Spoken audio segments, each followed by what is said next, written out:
Selena Gomez has recently found herself under scrutiny, with many calling her out for being out of touch, while Emma Chamberlain has taken a bold leap into the world of business, opening her very own coffee shop. People have been flocking to it, sharing their thoughts, and leaving their reviews. Meanwhile, Matt James is facing a noticeable decline in his social media following. And there's more drama surrounding his relationship with Rachel, especially after she went on the Call Her Daddy podcast, opening up about their tumultuous past. And of course, the buzz doesn't stop there. Oscar-related tensions are stirring, with even more drama unfolding that we'll dive into as we unravel the week's stories.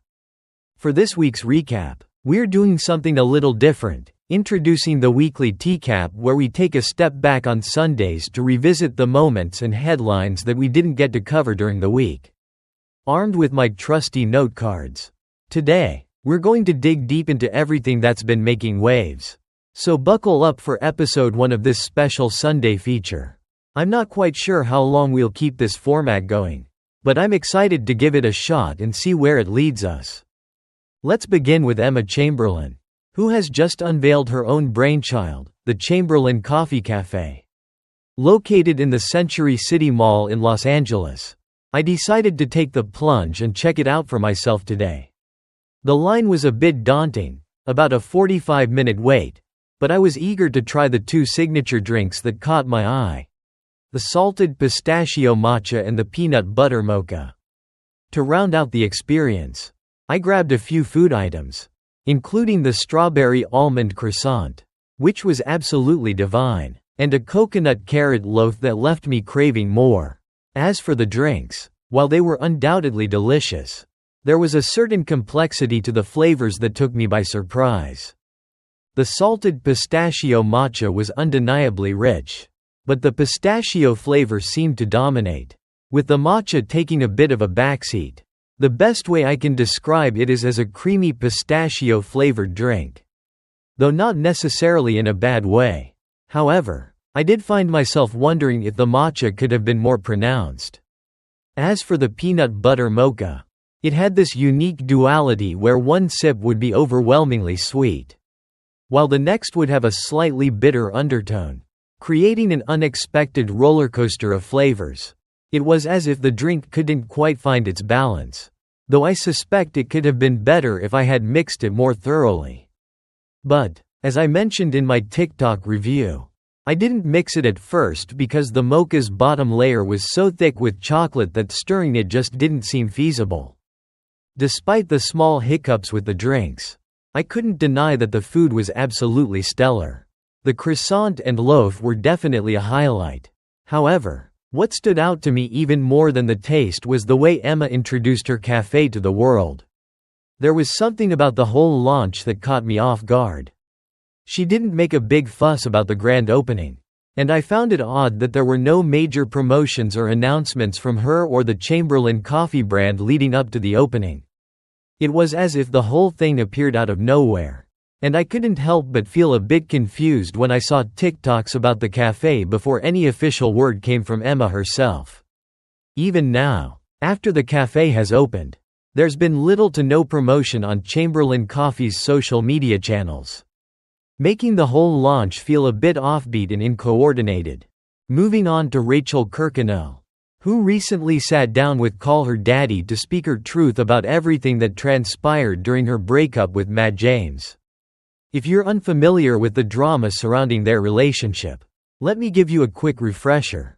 Matt James, who was the first black bachelor, had chosen Rachel as his final pick, but their love story quickly became one of the most controversial in Bachelor history. There were deep issues surrounding their relationship, from Matt's hesitations about proposing to the revelations about Rachel's past, including accusations of her attending plantation-themed parties in college.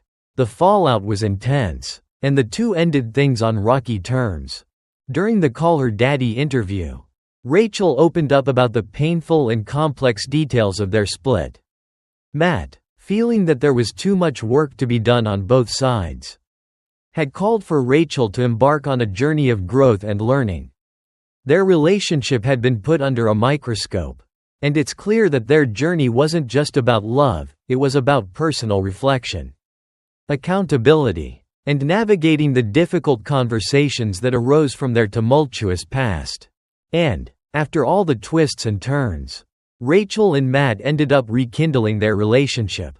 Their reunion wasn't just a casual blip on the radar, it was a significant moment in the public eye.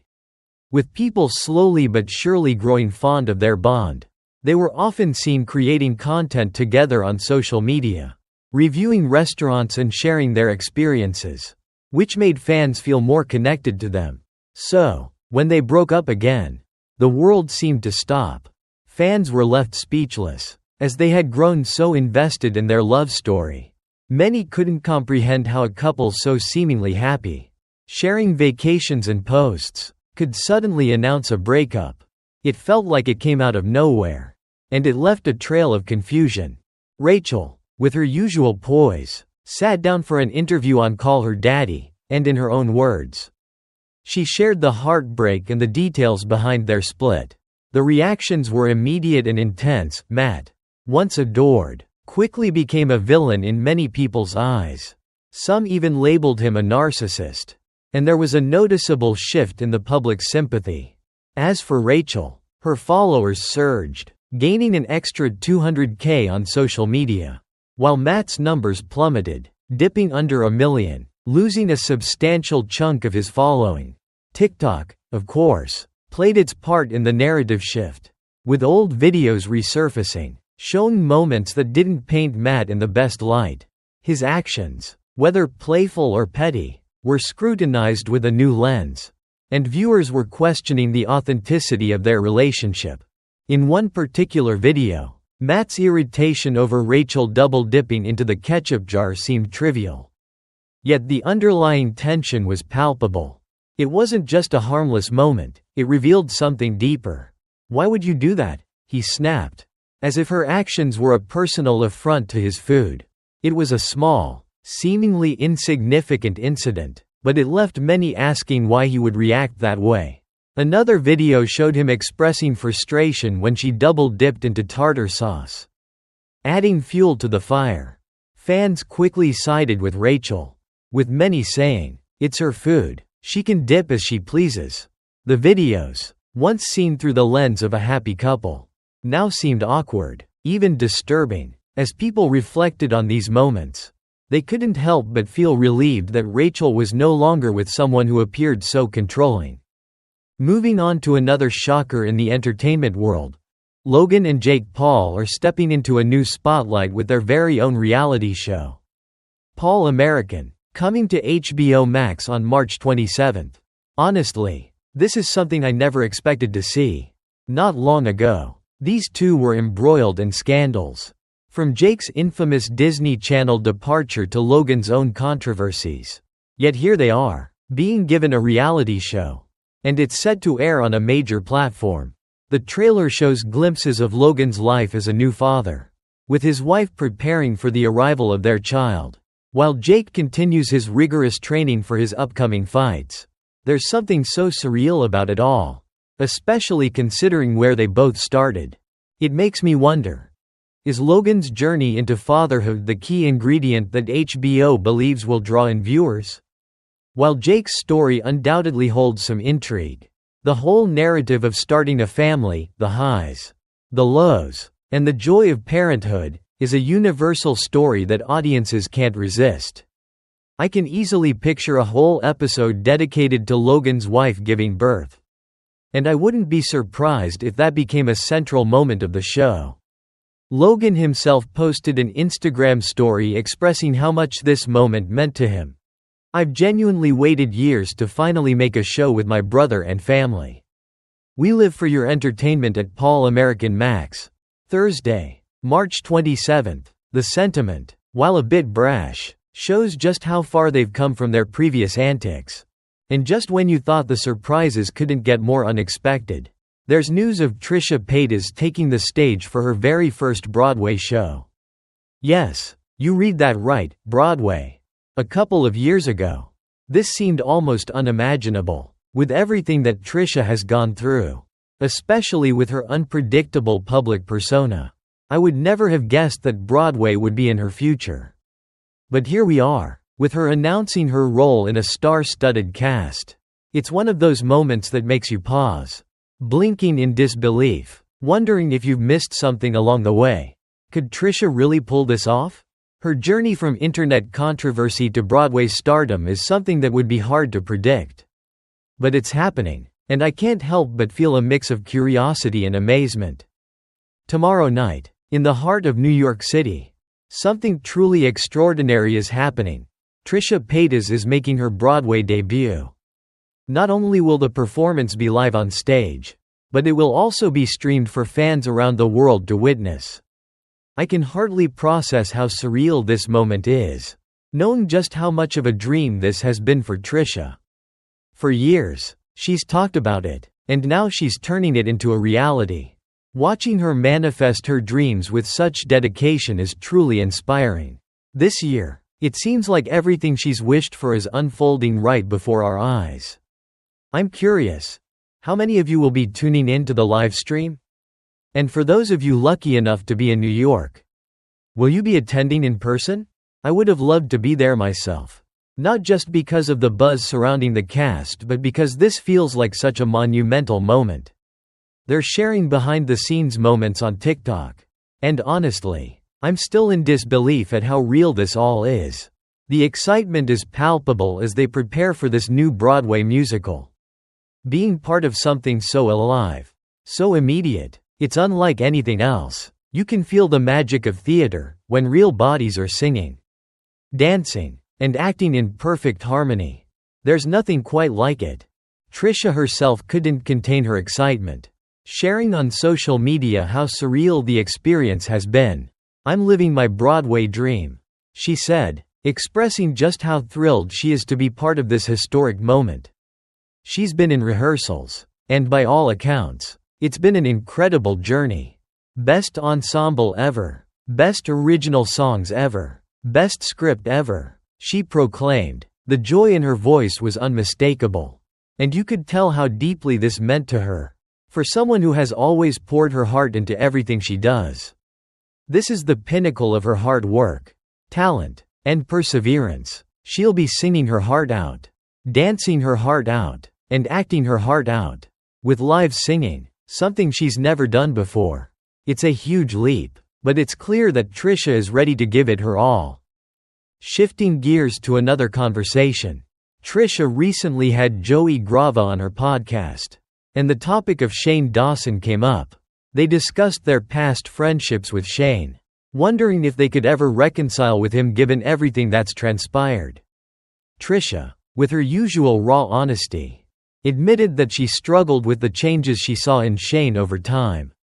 While there was a part of her that missed their early friendship and appreciated how much Shane had supported her in her early YouTube days, she also acknowledged the darker side that came with it. "I feel like there was always a cloud hanging over us. This negativity that lingered whenever we hung out," Trisha confessed. The conversations were often filled with gossip and negativity, and she found herself feeling drained after every encounter. Joey shared similar sentiments, expressing his mixed feelings about the situation. "It was tough for me," he explained. "I just didn't want to be part of that toxic energy anymore." They both wondered if they could ever return to being friends with Shane. But the overall tone was filled with uncertainty and discomfort.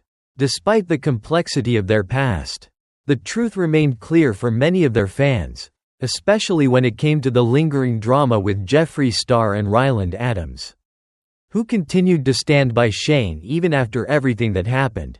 For most, the idea of Trisha rekindling her friendship with Shane seemed like a step backward. People wanted her to move forward, to leave that chapter of her life behind.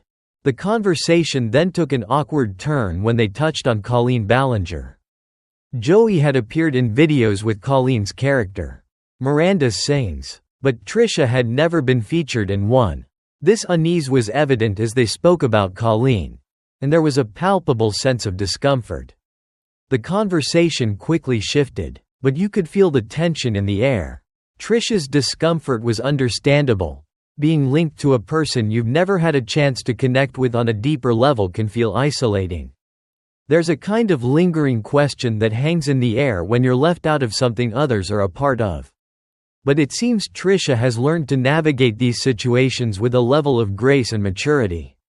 Ready to move forward and embrace new opportunities. Trisha and Joey were reminiscing about their past experiences. And the topic of Miranda Sings came up. It turns out Joey had appeared in several Miranda videos, while Trisha had never been a part of that world. Trisha admitted to being slightly confused at first, joking that her biggest flex was never appearing in a Miranda video. The two laughed, talking about how they hadn't really followed the Miranda Sings channel, only seeing those videos through Joey's own content. It was a strange dynamic, one where Trisha felt a little out of the loop.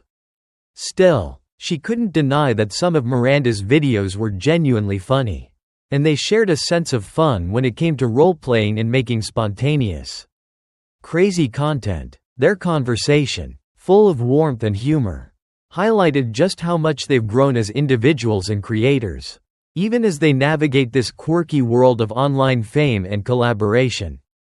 Now, let's shift gears because there's some serious buzz surrounding the upcoming Oscars, particularly with the drama swirling around the Best Actress category. As the event draws near, all eyes are on Emilia Perez, the movie starring Selena Gomez. For a while, this film was just another flick in the awards season shuffle. But now it's become the center of heated debate. People are divided. Many simply don't believe the movie deserves the accolades it's been receiving, especially after it beat out the beloved Wicked for Best Musical or Comedy at the Golden Globes. The internet was flooded with confusion and frustration, with fans wondering how Emilia Perez, which they feel isn't up to par, could overshadow such a classic. And yet, here we are. This movie is taking over the awards season, with more nominations than any other.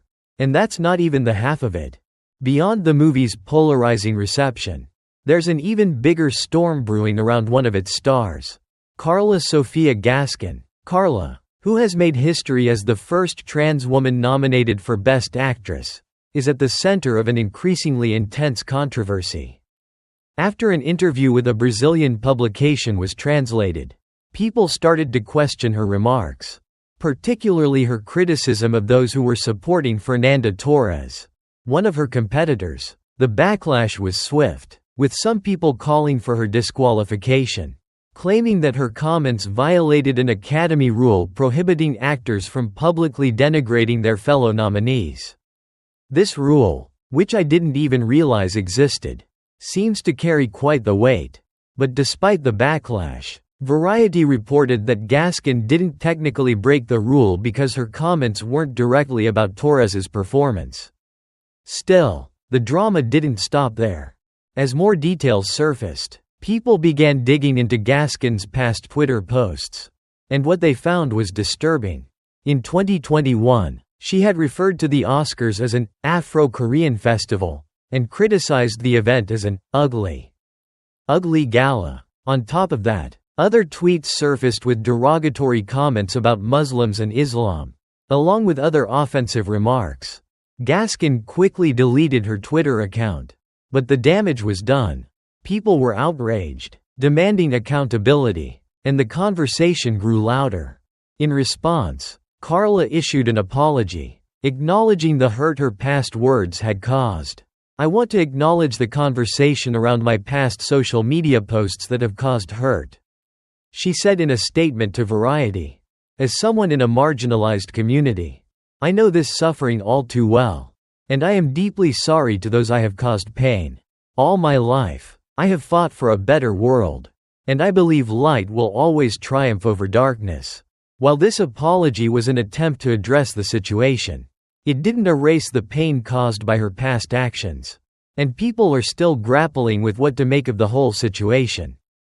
This scandal surrounding Emilia Perez and Carla Gaskin ties into something else making headlines: Selena Gomez. This week, there's been a wave of criticism directed at Selena, with people calling her out on various fronts. It's as if everyone is suddenly looking for reasons to criticize her. And the social media buzz around it is relentless. Whether it's her personal choices or her public image, Selena is facing the brunt of a lot of judgment right now. Despite her efforts to stay grounded and focused, it seems like the world isn't letting her off easy.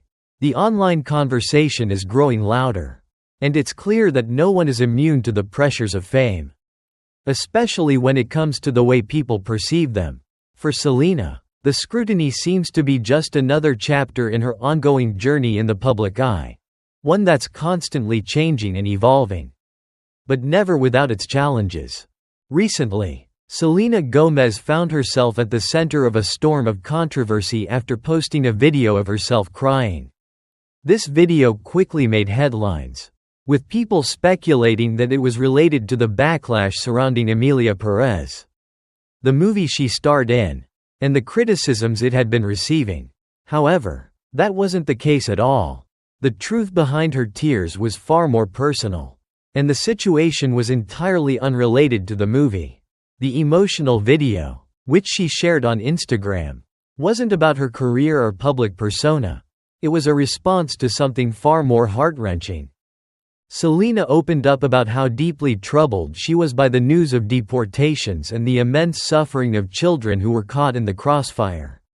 With genuine pain in her voice, she shared, "I'm so sorry. All my people are getting attacked. The children don't understand. I'm so sorry. I wish I could do something. But I can't. I don't know what to do. I'll try everything. I promise." Her raw emotion was evident, and it was clear that she was overwhelmed by the helplessness of it all. But unfortunately, this act of vulnerability was met with intense criticism. Many people felt that instead of posting a video of herself crying, she should have taken more concrete action. Her tears, though heartfelt, were not enough for some who expected her to do more than just express empathy. The public's response was harsh, and it led her to delete the video shortly after it was posted. In an attempt to clarify, Selena took to her Instagram story to address the backlash. Apparently, it's not okay to show empathy for people, she wrote, acknowledging that her emotional display had not been well received. The whole situation became even more complicated when some online speculated that Selena might take another social media break, a move that she's made in the past whenever she's faced criticism. But this time, it was different. People were quick to point out that her breaks, which usually lasted only a few hours, didn't feel genuine, and this only added fuel to the fire. It was as though her attempts to step back from the negativity were seen as insincere, making people question whether her activism was truly as impactful as she wanted it to be. But not all of the feedback was negative. There were many who came to Selena's defense, understanding the emotional toll of what she was witnessing in the world. One person shared their perspective, saying, "I hate that people made her feel bad for posting that video. As a Latina woman, seeing everything going on right now is truly heartbreaking. I understand her feelings wholeheartedly. It makes us feel so helpless.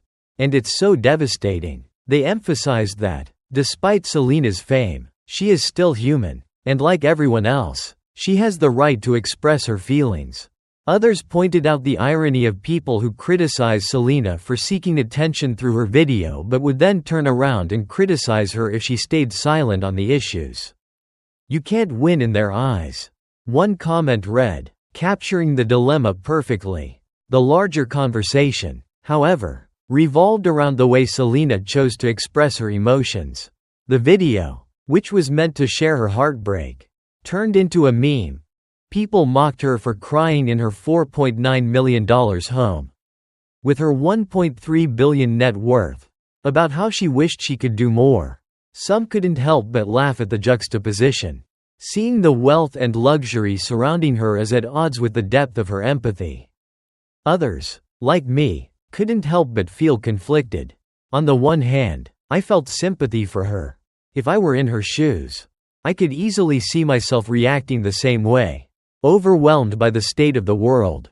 I've done the same, posted videos of myself crying, venting my frustration with the chaos of it all. But on the other hand, I couldn't ignore the nagging feeling that this was the same person who has often been criticized for the perceived performative nature of her activism. Selena has been associated with various nonprofits and causes, but it's often been said that her efforts don't always match the weight of her platform. Looking back, I couldn't help but question whether this was truly the best way to address the issues she was so upset about. Was this just another example of celebrity activism that feels disconnected from real action? It's a tough question, and it's one that many fans have grappled with in recent years. Despite all the criticism, though, I think it's important to remember that Selena is human. Just like the rest of us. She's not immune to feeling overwhelmed by the world's injustices. And her tears, while controversial, were just a glimpse into the emotional toll it all takes. It seems like there's a growing trend among some celebrities who quietly do meaningful work behind the scenes, making a difference without the need for accolades or even announcing their contributions. People like The Weeknd, Bella Hadid, and even Billie Eilish, though it's a little embarrassing to admit, have not painted themselves as self-proclaimed activists or victims. And yet they've made waves in their own subtle ways. Whether it's through speaking up when it counts, wearing solidarity pins, or using their platform to shed light on important issues, their actions have spoken volumes. They've chosen to lead through example rather than self-promotion. So when someone, especially someone as influential as Selena, goes online and expresses being utterly lost and overwhelmed, it feels a little off. It's hard to imagine that someone with so many resources and such vast access to change can claim not to know what to do when the world is right at their fingertips. It's frustrating when, as a smaller-scale person, you can find ways to create movement and impact, and yet someone with more power seems paralyzed. Still, I can understand the vulnerability that comes with witnessing your own people suffer oppression. It's something that resonates deeply. And as a non-Mexican person, I know it's not my place to tell Selena how she should feel during such a tumultuous time. But that doesn't mean I don't see the harm caused by her past actions, particularly to marginalized groups. The reality is, she has contributed to some of that harm, and it's not something that can simply be overlooked or excused. There's this strange feeling that arises when public figures, who have the ability to lead change, become so deeply caught up in their own emotions that they struggle to take meaningful action. At the same time, there were some humorous memes circulating, like the one about being stuck at an intersection with the light turning red. Or those moments when you said you were going to the gym and yet ended up doing anything but. It felt like Selena's week was spiraling in a comedic, yet painful way. As these memes lingered on my feed, it was as though the internet had collectively decided to turn her emotional vulnerability into a joke. One that kept resurfacing in the memes people were sharing. There's no doubt it was a rough week for her. But at least she didn't take the usual social media hiatus. Maybe that's a small improvement? But beyond the memes and the jokes, there's been a lot of noise in the media this week, so much drama. From Trisha Paytas's Broadway debut to Emma Chamberlain opening her coffee shop. And even the surprising news about Logan and Jake Paul getting their own reality show. There's a lot going on. And we barely scratched the surface of everything that's been happening. I'd love to know what you all think about it. How do you feel about the events that unfolded this week? The conversations that erupted? Let me know your thoughts in the comments. And feel free to share how you're feeling about this video as well. Your feedback means a lot to me. Until next time, I love you all so much. And I can't wait to chat again soon. Take care, and I'll talk to you in the next one. Bye, guys.